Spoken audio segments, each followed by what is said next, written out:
here's what I want you all to imagine. Imagine you're sitting. It's a November afternoon, and you are sitting in the stands of a football game. You're getting ready to watch your favorite team. In this case, for me, it would be our fighting Texas Aggies, and the national anthem has just got done playing. The flyover has happened, and you've got some friends and families in the stands with you. You're excited to watch this game, and suddenly your phone rings.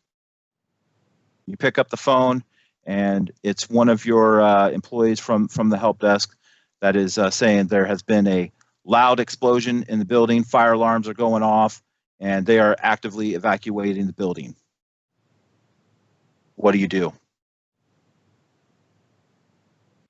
Well, I posed that question to the group because that was actually my experience back in November of 2017.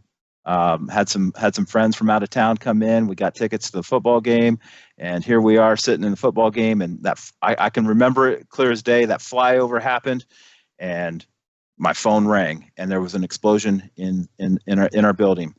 And so you're kind of going through this whole process and trying to figure out what you do.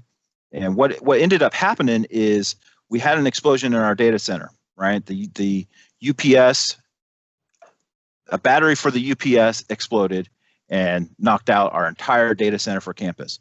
Luckily, the football game was on a completely different data center, so the football game was able to continue on, but everything else on campus essentially went dark.